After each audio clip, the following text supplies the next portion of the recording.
to the trines, the favorable aspects that we call trines. There are other favorable aspects between trines. There's sextile, that's 60 degrees. The aspects that are called harsh angles are basically those that make up derivatives of the square, the 90 degrees. For example, 45 degrees is half of a square. That's considered an inflicting aspect. Okay, 135 is also an inflicting aspect, but you know, that's something else. That's called minor aspects, but they're not minor. You need to know them. Eventually you'll learn these. So if we see a person's born with a Mars square moon, then we know that a person's emotionally moon impulsive, Mars. To their detriment, probably. Why? Because it's squaring. It's a conflict in them, in their nature. Okay? It shows that their feelings are hurt easy. Whoa! Why would you say that? Because Mars hurts, and the moon is emotions. Okay? And if you see they have subconscious conflicts, we know the moon rules your subconscious, as the sun rules your conscious mind. So we see somebody that can have a lot of subconscious conflicts. Deep-seated anger. Why deep-seated? It's in the unconscious. And what will bring it forth? Emotion. If they get emotional, they can express that, okay? Okay, compulsive desires. Why is compulsive? Think about it. What does the word compulsions mean? It means you're driven by some drive within you that you don't necessarily understand. It's like the compulsion to eat all the time. Even though you know you want to lose weight. You can't control it because it's compulsive. Compulsive sex. Okay? Whatever the compulsion is that's driving you, that's necessary for you to have comfort, that's the moon. The moon rules your comfort zones. It rules your subconscious. It rules your habits. Okay? Why can't we have a compulsion to eat vegetables? I like it. We could probably if we trained ourselves or were brought up with it, okay? So the habit forms are trained often into our being. As I said, when you're hurt, you seek out food. When you're unhappy, food is a comfort. When you were a baby, what happened every time you cried? The mama put you to the breast or gave you a bottle to shut you up. Why? You associate food with what? Comfort. Getting over your pain. And so we grow up and we start looking for that same thing, okay? So, okay. Stomach ulcers. Oh, why would we see stomach ulcers with Mars and Saturn? Mars is acidic. Mars burns. Mars is fiery. Mars can produce acidic increases in your body. And if it's afflicting the moon rules your stomach, your stomach, okay? It also rules the breast, okay? So, you know, if I see a woman has Mars afflicting the moon, I'm concerned about that she gets regular breast checkups, okay? Especially Saturn to the moon, same thing, okay? It can be the same thing. Okay, immature sexually. Why do I say immature? Remember I said the moon is your child in you. It's that child that's looking to be nurtured. It's the child that's looking for mama's breast to get some out of my pain, okay? Immature sexually. The moon is our level of immaturity. It's our child in us. It's a child in you. All of us have it, okay? My teacher, who was Percy John Newton in prison, was a black man. He got me into astrology. He really did. He opened my eyes. I was one of these kids that knew it all. You know what I mean? A young white kid coming in. Don't tell me astrology. That's a pseudoscience. Look in the dictionary. It says right there, pseudoscience. And then Percy John started looking at my chart and telling me more about me than he shouldn't have known.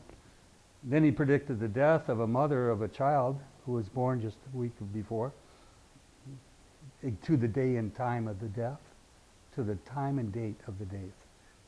That's how accurate he was. Percy John Newton. Beautiful man, Gemini. Born the same day John F. Kennedy was born, but all of Kennedy's planets were in the 8th house of death. Percy's were all in the 12th house of imprisonment. Amazing, you know? Anyway, Percy.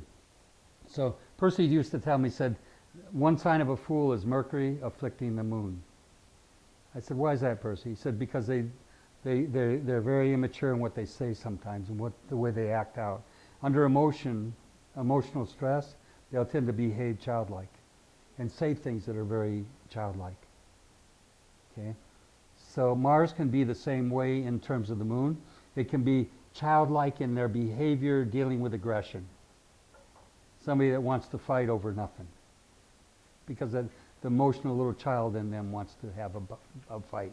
Mars. You see that? Saturn would do what? Want to accuse. The accuser of our brethren. You see that? So once you learn this language, it's like it speaks to you. The chart talks to you. I tell people all the time, the chart speaks to me. It has a message for me. And sometimes it's very specific. People say, well, how'd you get that? A lot of times my wife will say that. How did you see that in a chart?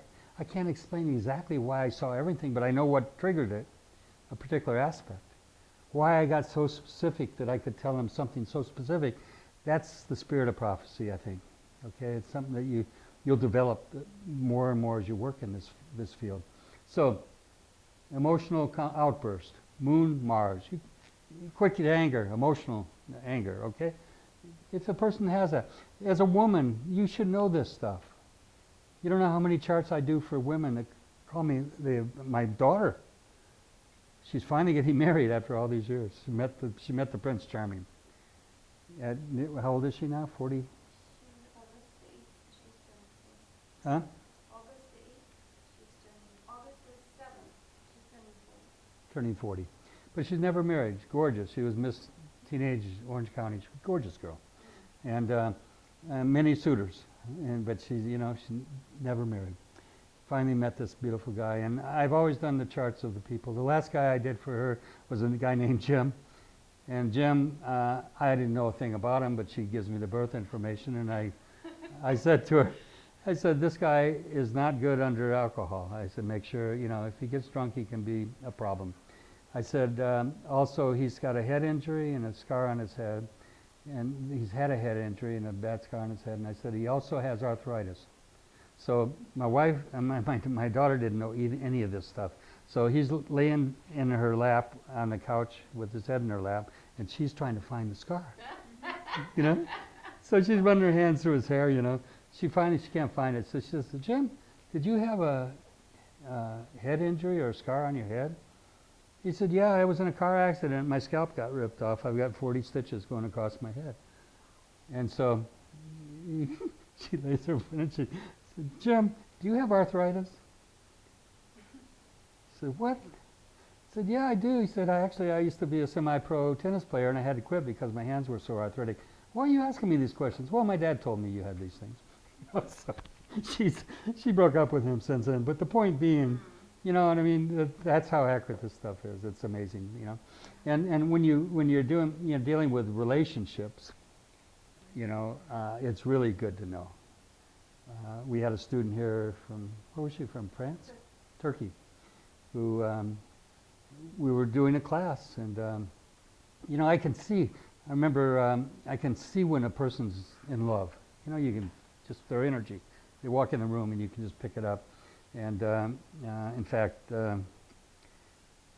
she came in that and she was just lit up, and I could tell. I said, "What's going on?" She says, "Oh, I'm in love. I met this guy, and he just, swept me off my feet." I said, "Well, did you get his birth information?" She said, "Well, I have his birthday. I don't know his time."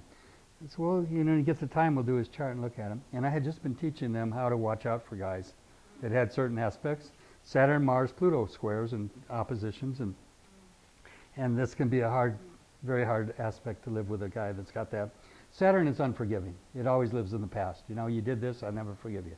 And Mars is anger. Pluto can be deadly. It's not a good aspect sometimes. Pluto, we know, rules death and life and all that, but it can be very severe. And it's very sexual as well. So anyway, we're sitting in class. She's sitting right where you are, and the phone rings. She gets up, she walks outside, she comes back all happy. I got his birth time. So we do his chart. Guess what? Yeah. So it's all there, right?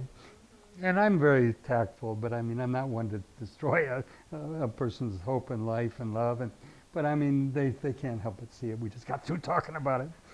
And within 3 weeks, he was stalking her. She tried to break up from him, and he was like just turned into a beast. But the thing is that, it's in the chart. You can tell these qualities are there. And it doesn't mean there's no hope. Love can overcome a lot of things, if you really love each other and all. But you got to know that these qualities are there. They're part of that nature of that person. That's what they came into this life with, karmically, I believe. And Saturn's very karmic, What you've sown, you reap, right? What is the Grim Reaper? Saturn is Father Time. He's the reaper, okay? Remember I told you there's only one unpardonable sin? It's called blasphemy against the Holy Ghost. Blasphemy is a curse. The Holy Ghost is your subconscious. So every time you say, I'm sick and tired of you, I'm sick, you got sickness, you got tired, you're going to have it. I used to say that about a year ago before I heard you talk about it. I was like, oh, why say that? That's right. Yeah. Stop saying that. Exactly. Or he's a pain in the ass and you wonder why you got hemorrhoids. I stopped saying that too. You know? Yeah. The Word is I made, got colitis. yeah, the Word is made flesh. Literally got a pain in my ass. Yeah, the Word is made flesh. Once you understand the connection, it's not what goeth in your mouth that defiles you, it's what comes out. Huh? A man who's perfect in speech is perfect in every way. Think about that one. Want to be perfect? Four agreements. Huh? That's in the four agreements too. Is it? You read that one? No.